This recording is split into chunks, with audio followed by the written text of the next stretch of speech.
The first thing he said to me after the contract was signed wasn't my name. It wasn't even a greeting. He didn't look at my face when he said it either. "This marriage is just business," the alpha said, his voice calm, controlled, almost bored. "Nothing more, don't misunderstand your position." The words settled between us like a verdict. I stood across from him in the vast, glass-walled office that overlooked the city, my fingers gripping the edge of the folder that held my copy of the marriage agreement. The paper felt heavier than it should have, as if every clause carried a weight I was only beginning to understand. Outside, the city moved as it always did, busy, indifferent, alive, while inside that room my future had already been reduced to a transaction. "I understand," I said quietly. That was the first lie I told him. The alpha, my husband, according to the signatures drying on the page, finally lifted his gaze. His eyes were sharp, assessing the kind that missed nothing and remembered everything. He was powerful in a way that didn't need to be announced. Tall, broad-shouldered, impeccably dressed, every detail of him screamed control. He was the kind of alpha who ruled boardrooms the same way others ruled packs, without ever raising his voice. "Good," he replied. "Then we won't have problems." He turned away, already dismissing me, already done. That was how it began. The wedding itself was efficient. Lavish, yes, but impersonal. Cameras flashed, guests applauded. Vows were exchanged that meant nothing to either of us. When he slipped the ring onto my finger, his touch was brief, detached, as though he were sealing a deal rather than binding two lives together. I smiled when I was supposed to. I bowed my head when tradition demanded it. No one noticed the way my hands trembled. They thought I was lucky. They always did. To the outside world, I was the Omega who had secured the impossible, a marriage into one of the most powerful alpha families in the city. They whispered my name with envy, not knowing that luck had nothing to do with it. The truth was far less romantic. My family needed financial rescue. His company needed political stability and a clean public image. I was the solution that fit neatly on paper. Nothing more. The first night we spent under the same roof, he didn't even enter the bedroom. I sat alone on the edge of the bed, still dressed in white, listening to the echo of his footsteps fade down the hallway. The door to his study closed with a quiet finality. That sound stayed with me long after I changed, long after I lay awake staring at the ceiling, long after sleep finally claimed me out of exhaustion rather than peace. In the days that followed, our routine settled into something cold and precise. We ate meals together when appearances required it. We attended events side by side, smiling politely for cameras. He introduced me as his spouse with the same tone he used to introduce business partners. At home, we existed in separate orbits, two strangers sharing a name, a house, and a carefully negotiated distance. He never touched me. Not accidentally, not deliberately. At first, I told myself it was a relief. But silence has a way of growing loud when it stretches on too long. I learned quickly what he expected from me: discretion, obedience, invisibility when necessary. I learned what he did not expect: questions, emotions, needs. When I spoke, he listened politely. When I stayed quiet, he seemed more satisfied, so I learned to stay quiet. I had always been good at that. The symptoms started subtly. Morning nausea I blamed on stress. Fatigue I attributed to the long days of public appearances and restless nights. When I caught myself gripping the bathroom sink a little too tightly, breathing through waves of dizziness, I told myself it would pass. It didn't. The truth arrived one evening in the form of a small, white test I hadn't meant to buy.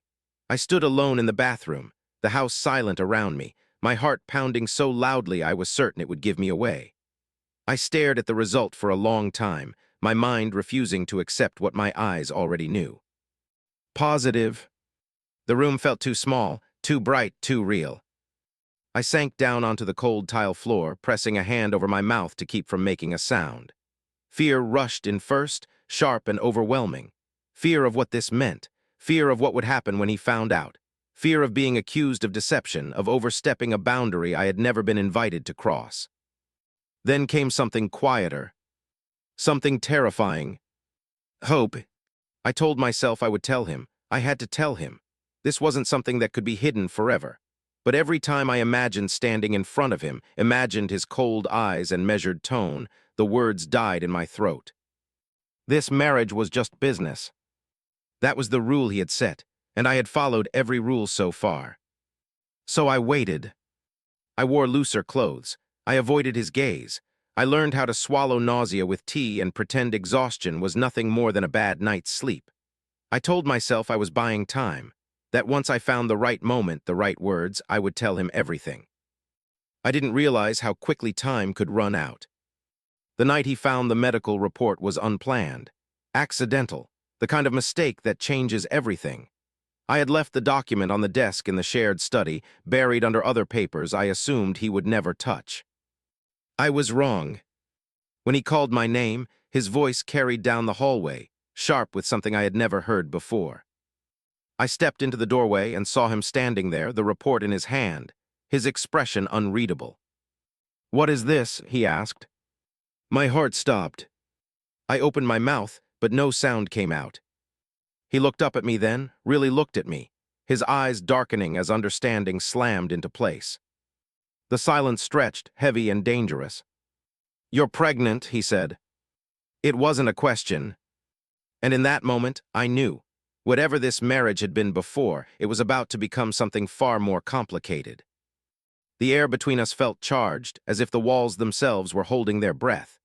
He stared at the report again, then back at me, his grip tightening on the paper until it crumpled slightly in his hand. I had never seen him lose composure, not in meetings, not in negotiations, not even under pressure that crushed other alphas. Yet now there was something raw flickering beneath his control. "How long?" he asked. His voice was low, measured, but I could hear the tension coiled beneath it. I swallowed hard, forcing myself to meet his gaze.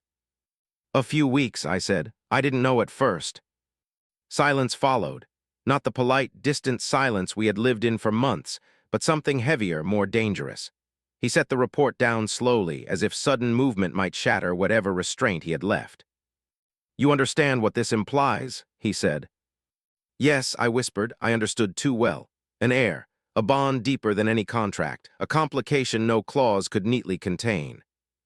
"This was not part of the agreement," he continued. The words hurt more than I expected, even though I had prepared myself for them. I nodded, fingers curling into the fabric of my sleeves. "I know, I never planned for this to happen." His eyes narrowed slightly. "Planned." The accusation wasn't explicit, but it was there, hanging between us, sharp and unmistakable. My chest tightened.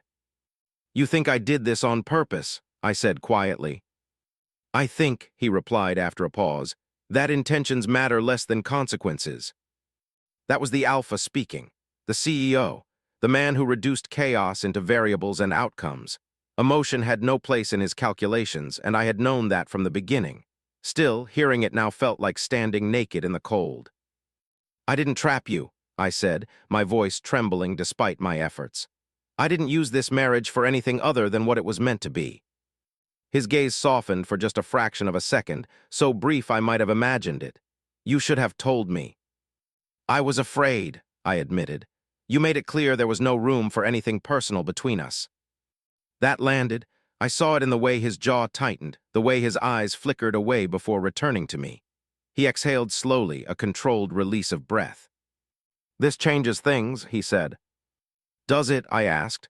"Or does it just make them inconvenient?" The question slipped out before I could stop it.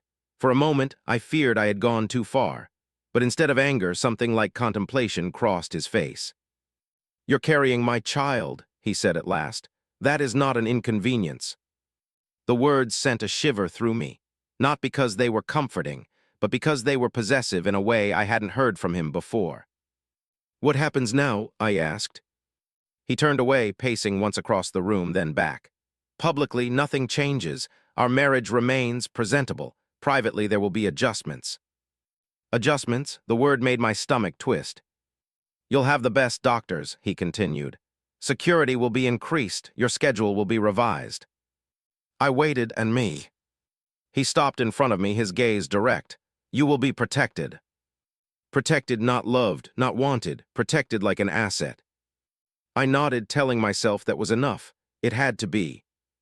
But as he spoke, laying out plans and precautions, I noticed something else, something subtle but undeniable. His attention never wavered from me. His voice, though controlled, carried an edge of urgency, and when his hand brushed mine by accident, he didn't pull away immediately. It was the smallest thing. Yet it marked the first crack in the wall he had built between us.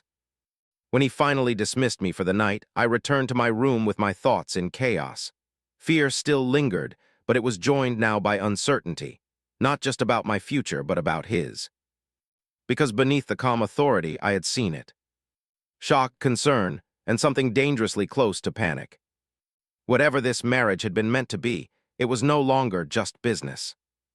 After that night, the house no longer felt neutral. Every corridor seemed charged with unspoken tension, every shared space heavy with awareness. I noticed it in the way staff moved more quietly around me, how security doubled without explanation, how my schedule, once an afterthought, was suddenly managed with meticulous care. He had ordered all of it, I knew, not out of kindness but responsibility. The Alpha did nothing without reason. And yet something else had shifted. He no longer avoided me. Before, our encounters had been brief and functional, shared meals eaten in polite silence, passing greetings exchanged like formalities between strangers. Now his presence lingered. He would pause when I entered a room. His gaze followed me longer than necessary. At breakfast, he asked if I'd slept well, then seemed unsettled by his own question. It was subtle, almost imperceptible. But I felt it. The first time it truly struck me was during a dinner arranged for donors. A small gathering meant to reassure investors that everything was stable. I sat beside him at the long table, hands folded in my lap, posture composed. My stomach churned relentlessly, but I smiled when spoken to, nodded at the right moments, played the role I had perfected. Halfway through the meal, a wave of nausea hit so suddenly my vision blurred. I stiffened, fighting it down, unwilling to draw attention. I had endured worse in silence before. But before I could excuse myself, his hand closed around my wrist beneath the table, firm, unmistakable. "You're pale," he said quietly, leaning in just enough that only I could hear. "We're leaving." It wasn't a suggestion. A murmur of surprise rippled through the table as he stood, already signaling to staff. Apologies were offered. Explanations were minimal. He didn't wait for approval or consensus. He simply placed himself between me and the crowd, guiding me out with a hand at my back that felt dangerously steady. In the car, the silence was different from before, less distant, more strained. "You should have said something," he said. "I didn't want to disrupt." "You don't disrupt," he cut in, then stopped himself. His jaw tightened. "Not anymore." The words echoed long after he turned his gaze back to the window. That night he sent a doctor, the best. Of course he did. Tests were run, reassurances given, everything was normal, healthy. The word healthy settled into my chest like something fragile and precious. After the staff left, I found him standing in the doorway, arms crossed, expression unreadable. "They say you need rest," he said. I nodded. "I'll be more careful." His eyes darkened slightly. "You shouldn't have to be." The statement caught me off guard. I looked up at him, searching his face for sarcasm or dismissal, and found none. Instead, there was tension, conflict, as if something inside him was resisting the very emotions he refused to acknowledge. From then on, he began to appear in my daily life in small, unexpected ways. He walked with me in the garden some mornings, silent but attentive. He asked the doctor questions himself, precise and relentless. He canceled meetings when I was unwell, then claimed it was coincidence. At night, I sometimes sensed him standing outside my door, hesitating, then leaving. The distance between us didn't vanish, but it thinned. I caught him once, late in the evening, staring at an ultrasound image displayed on his tablet. When he noticed me watching, he didn't close it. "It doesn't look real," he said quietly. I stepped closer, my heart pounding. "It is." His finger hovered over the screen, stopping just short of touching it. "I've negotiated mergers worth billions," he murmured. "None of them felt this unmanageable." I almost smiled. Almost. Because beneath the cautious tenderness there was still fear. Fear of attachment, of losing control, of wanting something the contract had never promised. And I knew, with a certainty that frightened me, that sooner or later he would have to choose. Between the marriage that was just business, and the truth growing quietly between us. The rumors didn't arrive loudly. They never did. They crept in through the cracks, whispers exchanged in boardrooms, glances that lingered too long, questions disguised as polite concern. I sensed it before anyone said a word to me, felt it in the sudden shift of attention whenever I entered a room. Conversations paused. Phones buzzed more often. The world was circling, curious and hungry. It was an investor luncheon when I heard it for the first time. I was seated beside him, hands folded carefully over the slight curve of my abdomen that only I seemed to notice. A woman across the table leaned toward another, her voice hushed but careless. "They say the Omega is pregnant," she murmured. "That's why the Alpha's been canceling trips." The words struck like ice water. I kept my expression neutral, the mask I had perfected slipping into place as if summoned by instinct. I didn't look at him. I didn't dare. But I felt it, the subtle tension that ran through him, the way his posture changed, how the air around us sharpened. The Alpha set his fork down. The sound was quiet, but it carried. "Is there something you'd like to say?" he asked calmly. "That concerns my family." The woman froze, every head turned. I only meant," she stammered, color draining from her face. "You meant to speculate," he said evenly, "about matters that are not yours." Silence fell, thick and suffocating. He didn't raise his voice. He didn't threaten. He didn't need to. Authority radiated from him in a way that left no room for challenge. "My spouse's health," he continued, "is not a topic for entertainment, nor is it leverage. No confirmation, no denial, just a boundary drawn in steel." The luncheon ended early. In the car afterward, my hands trembled despite my efforts to still them. "They know," I whispered. "They suspect," he corrected. "There's a difference." "For how long," I asked, "before suspicion becomes fact?" He was silent for a moment, gaze fixed ahead. "Not long." The admission sent a wave of panic through me. I had lived most of my life avoiding attention, shrinking from scrutiny. Now the idea of being examined, my body, my choices, my pregnancy, felt unbearable. "I didn't want this," I said, the words slipping out before I could stop them. "I didn't want to be a headline." He turned to me then, really turned, his eyes intense but not unkind. "Neither did I," he said, "but we don't always get to choose when the world looks at us." The following days proved him right. Articles appeared, carefully worded, speculative, relentless. Alpha CEO adjusts schedule amid personal matters. Questions arise about air timing. Commentators dissected our marriage like a case study, assigning motives and probabilities as if we were numbers on a chart. My former family called, his board called, advisors circled like hawks. And through it all, he stood firm. He issued a single statement, brief and controlled. "My family's private matters will remain private. Any attempt to exploit them will be met appropriately." The message was clear: stop digging. It didn't stop everyone, but it slowed them. Still, the pressure mounted. Investors wanted reassurance. Partners wanted clarity. They wanted to know if this pregnancy, my pregnancy, would destabilize the empire they depended on. One evening, after a particularly brutal day of meetings, I found him alone in the study, sleeves rolled up, tie discarded, documents spread across the desk. He looked tired in a way I hadn't seen before. Not physically, but mentally, as if he were carrying a weight he had never expected. "This is my fault," I said softly. He looked up sharply. "No." "I changed the variables," I insisted. "You didn't plan for this." He stood, crossing the room in a few measured strides until he was in front of me. "Listen to me," he said, voice low but unwavering. "You are not a problem to be managed." The words hit harder than anything else had. "I built my life on control," he continued.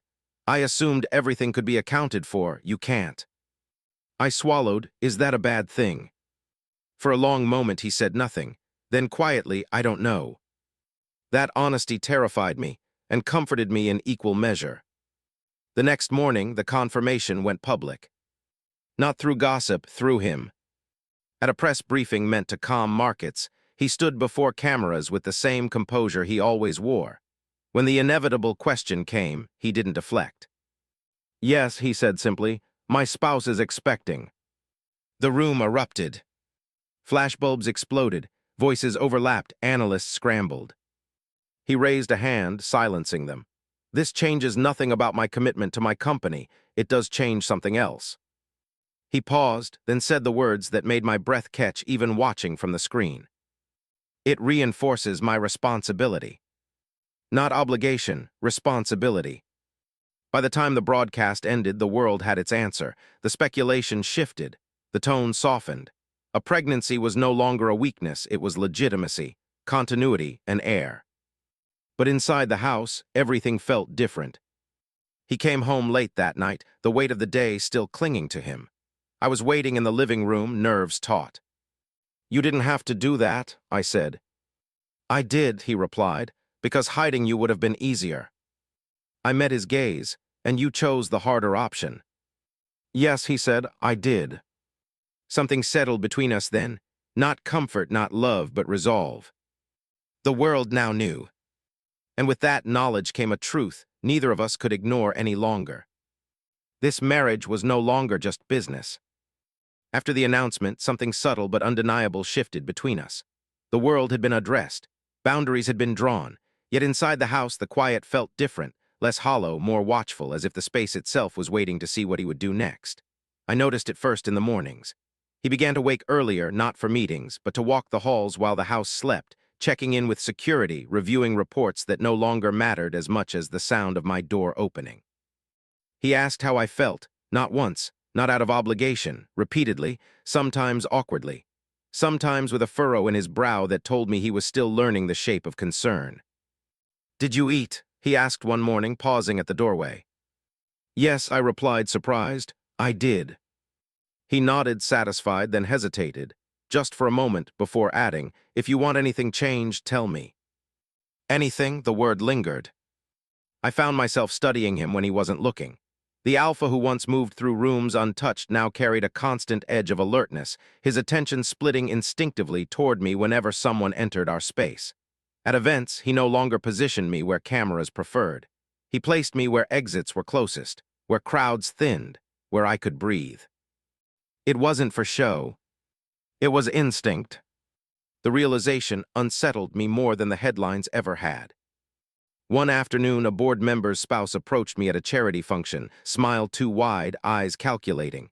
"You must be under so much pressure," she said lightly. "All that responsibility carrying an air." Before I could respond, he was there, too fast to be coincidence. "My spouse is not a vessel for anyone's expectations," he said calmly, placing himself between us without raising his voice. "If you have business, address me." The woman flushed, muttered an apology, and retreated. I stared at him, heart pounding. "You didn't have to." "I know," he said. "I wanted to." Later in the car, silence stretched between us, comfortable and charged all at once. Rain streaked the windows, the city blurring into motion. "You're changing," I said quietly. He didn't deny it. "So are you." I thought of the nights I no longer spent alone, of the way I didn't flinch when footsteps approached my door. I thought of how fear had slowly been replaced by something steadier, trust, fragile but growing. "What scares you about this?" I asked. He glanced at me, surprised by the question. After a long pause, he answered honestly, "That I can't control it." The admission felt like a confession. "I've built everything on predictability," he continued. "Risk assessed, outcomes calculated, this," his gaze flicked briefly to my abdomen, then back to my face, "doesn't follow rules." "And that frightens you," I said. "Yes," he said, "because it matters." The word settled between us, like a promise neither of us had yet spoken aloud. That night I woke from a sharp cramp, panic surging before reason could catch up. I barely had time to sit up before the door opened, and he was there, fully awake, already crossing the room. "What's wrong?" he asked, voice low, controlled, and threaded with fear. "I think it's nothing," I said, breath unsteady. "Just pain." He knelt beside the bed, calling for the doctor with a precision that left no room for argument. He stayed close while they checked me, his hand hovering near mine as if unsure whether he was allowed to touch. When the doctor finally reassured us, relief washed over his face so openly that my chest tightened. After they left, the room fell quiet again. He didn't move away this time. Instead, he sat at the edge of the bed, shoulders tense, hands clasped together. "I thought," he stopped, then tried again. "I don't like not knowing how to protect you." I reached out before I could overthink it, resting my hand over his. He stiffened for a heartbeat, then relaxed. "You're doing it already," I said softly. He looked at me then, really looked at me. as if seeing me not as a responsibility, not as a variable, but as a person whose absence would leave a void he didn't know how to quantify. Something fragile crossed his expression, something unguarded. From that night on, he stopped keeping his distance. He didn't cross boundaries abruptly. He respected every line, every hesitation. But he was there, sitting with me during appointments, listening when I spoke about fears I had never voiced aloud. He learned the small things, what foods eased my nausea, what music helped me sleep, how silence sometimes said more than reassurance. And slowly, without either of us naming it, protection became something else. It became care. I realized it one evening when I laughed, truly laughed, for the first time in months, and he paused mid-sentence just to watch me, as if committing the sound to memory. In that moment, I understood the truth neither of us had dared to say. This marriage had started as just business. But business didn't make an alpha wake in the night at the sound of another's breath. Business didn't make him choose the harder path again and again. And business certainly didn't make him afraid of losing something he had never planned to want. The moment he chose me wasn't intimate or quiet. It didn't happen behind closed doors or in the safety of our home. It happened in a room full of people who believed they still had the right to decide my worth and his future. It was a quarterly board meeting, the kind that carried more weight than headlines ever could. Executives, investors, legal counsel, faces trained to read profit and risk in every breath. I wasn't supposed to be there. That much had been made clear. My presence, they said, would complicate optics. He disagreed. "She's coming," he said, tone final. "This concerns her." The room fell into uneasy silence as we entered together. I felt it immediately, the scrutiny, the calculations ticking behind polite smiles. I took my seat beside him, spine straight, hands folded, reminding myself to breathe. This wasn't an engagement party full of mockery. This was colder, sharper. These people didn't laugh, they dismantled. The presentation began. Slides flickered past, growth projections, risk mitigation timelines, and then it came. The pause that signaled a shift. A man at the far end of the table cleared his throat. "With respect," he began, eyes sliding toward me, "the pregnancy introduces variables we didn't account for. There are concerns about continuity, focus." "I'm right here," I said quietly. He hesitated, surprised that I'd spoken at all. Of course, no offense intended. He meant none taken because it didn't matter, because I wasn't supposed to matter here. Another voice joined in. "Public sentiment is volatile if complications arise." "Stop," the alpha said. The single word cut through the room. He didn't raise his voice. He didn't lean forward. He simply spoke, and everyone listened. "You're discussing my spouse as if they're a liability," he continued evenly. "They are not." A ripple of discomfort spread. Someone tried to recover. "We're only considering the company's best interests." "So am I," he replied. "And let me be clear, any strategy that treats my family as expendable is not in the company's best interest." The word family landed hard.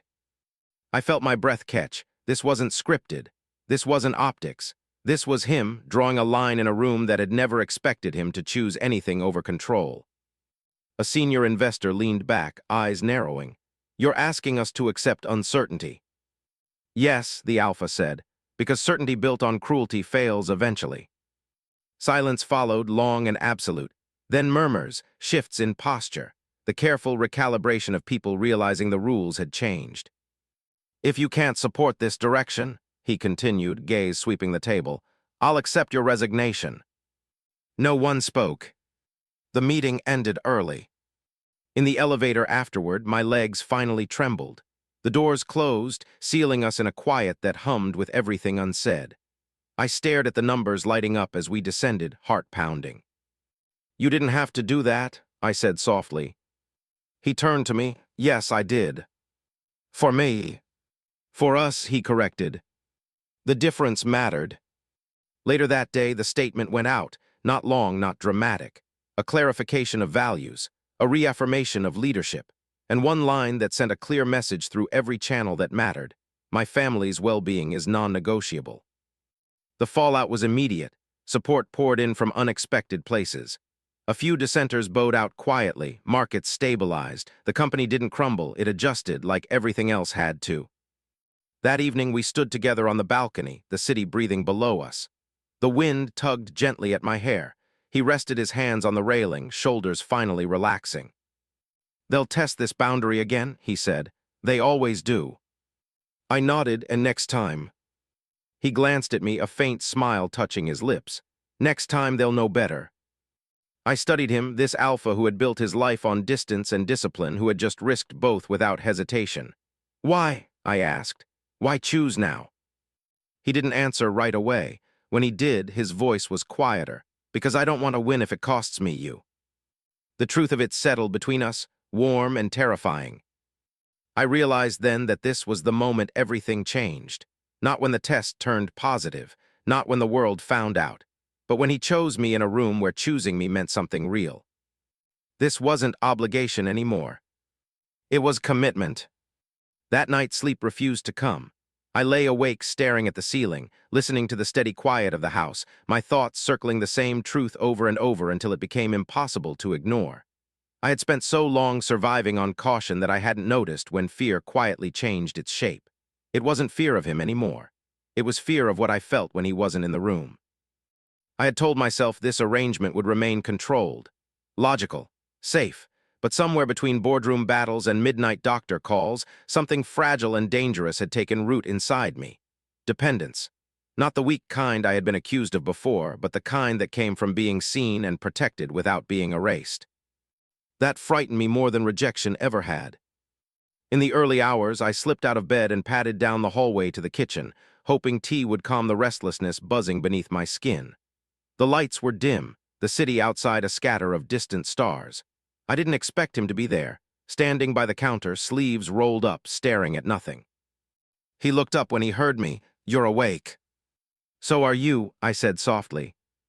"Old habit," he replied, "when something important is unsettled." The word important tightened my chest. I poured hot water over tea leaves, watching the steam rise, gathering courage with each breath. "You didn't have to confront them like that today," I said, though I'd already told him so. "It will make things harder for you." He shook his head. "They were already hard, I just stopped pretending otherwise." I turned to face him fully then. "You keep choosing me," I said, "even when it costs you." He met my gaze, unflinching. "That's what choice looks like." The simplicity of it cracked something open inside me. "What if I disappoint you?" I asked quietly. "What if I'm not strong enough for the world you live in?" He stepped closer, not crowding, not demanding, just close enough that I felt the warmth of him. "You don't need to be strong for my world," he said. "You need to be honest in yours." My hands trembled around the mug. "I don't know how to do this without losing myself." "You won't," he said, "not if I'm doing this right." I searched his face for certainty and found it, not loud or possessive, but steady. And suddenly, the truth I'd been holding back pressed against my ribs, demanding to be said. "I'm afraid," I admitted, "because if I let myself want this, and it falls apart, I don't know if I'll survive it again." He was silent for a long moment. Then gently, "I can't promise it won't be hard." I nodded, tears burning. "I know. But I can promise," he continued, "that if it breaks, it won't be because you were disposable." The words landed with a force that made my breath hitch. I set the mug down before my hands could betray me and stepped closer. "I don't want to be protected like a secret," I said. "I want to stand with you." A flicker of something raw crossed his expression. "Then stand," he said quietly. I did. The space between us closed, not rushed, not stolen. When his hand found mine, it was tentative, asking. I laced my fingers through his, heart pounding with the weight of the choice I was making. This wasn't the contract. This wasn't obligation. This was me stepping forward without armor. "I'm not ready to say it out loud," I whispered. "That's all right," he replied. "I already hear it." We stood there for a long time, hands joined, the city watching silently from beyond the glass. I understood then that love didn't always announce itself with fireworks. Sometimes it arrived quietly, after the fear had spoken and been answered. And when I finally went back to bed, sleep came easily. Not because the future was certain, but because I wasn't facing it alone. The realization didn't strike him all at once. It didn't arrive with a dramatic declaration or a sudden confession that rewrote everything in a single breath. It came quietly, the way truth often does, through accumulation. through moments that refused to stay small, through the slow, undeniable understanding that what had begun as obligation had transformed into something that no longer obeyed contracts or logic. It happened on an ordinary morning. Sunlight filtered through the tall windows of the kitchen, soft and unhurried. I was seated at the table, reading through notes from my last appointment, absently tracing circles on the page as the baby shifted inside me, a sensation that still caught me off guard every time. He stood across the room, reviewing messages on his tablet, posture relaxed in a way it hadn't been months ago. Without looking up, he said, "Did you feel that?" I froze. Feel what? He finally lifted his gaze, eyes focused on me with an intensity that made my breath hitch. "Just now, you smiled." The question wasn't teasing. It was curious, almost reverent. "I think the baby moved," I said softly. He set the tablet down immediately and crossed the room, stopping in front of me as if unsure whether he was allowed to come closer. "Does it happen often?" "More lately," I replied. "It's stronger now." For a moment he said nothing, then carefully, "May I?" I nodded. When his hand rested against my abdomen, the world seemed to narrow around us. He was utterly still, as if afraid even breathing might break the moment. Then the baby moved again, clear, unmistakable. His breath caught. I looked up just in time to see it, the fracture in his composure, the raw awe he didn't bother to hide. His eyes darkened, not with control, but with something far more dangerous to a man like him. "Attachment." "I thought responsibility would feel heavier," he said quietly. "But this feels grounding." Something in his voice trembled, not fear, recognition. That afternoon, a crisis erupted at the company, an aggressive takeover attempt, sudden and calculated. The kind of challenge that would normally pull him entirely away, consume his focus without mercy. His phone rang nonstop.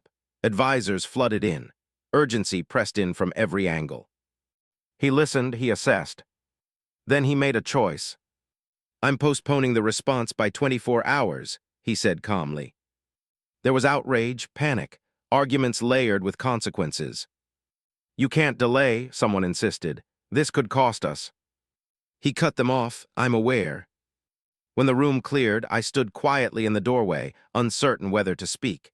He turned to me, his expression already softening. "You don't have to apologize," he said before I could say a word. "I wasn't going to," I replied. A faint smile touched his lips. "Good." That evening, as we sat together in the living room, the city settling into dusk beyond the windows, he spoke again, slowly, deliberately. "I used to believe people were replaceable," he said. "Positions, alliances, even relationships, everything had a function. I waited.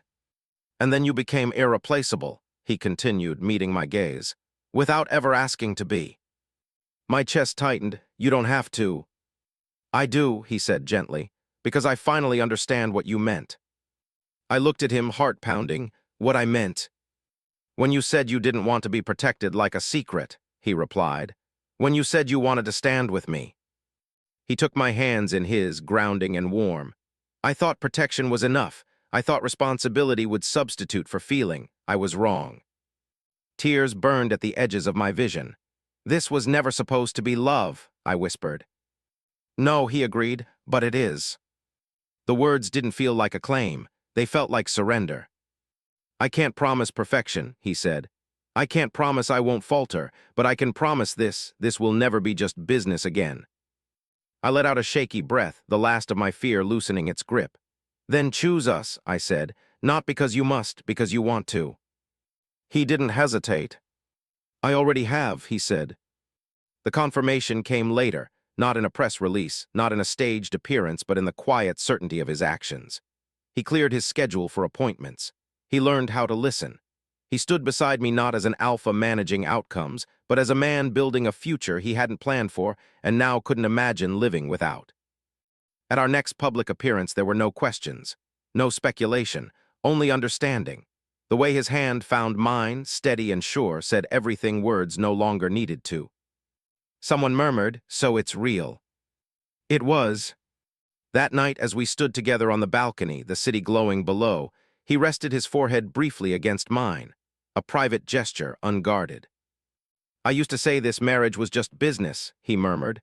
"I was wrong. I smiled softly. You didn't know yet. I do now, he replied. And in that moment, I understood the truth that had taken us both so long to accept. Some contracts are signed on paper. Others are written quietly in choice after choice until love makes them permanent. And this one would never be broken.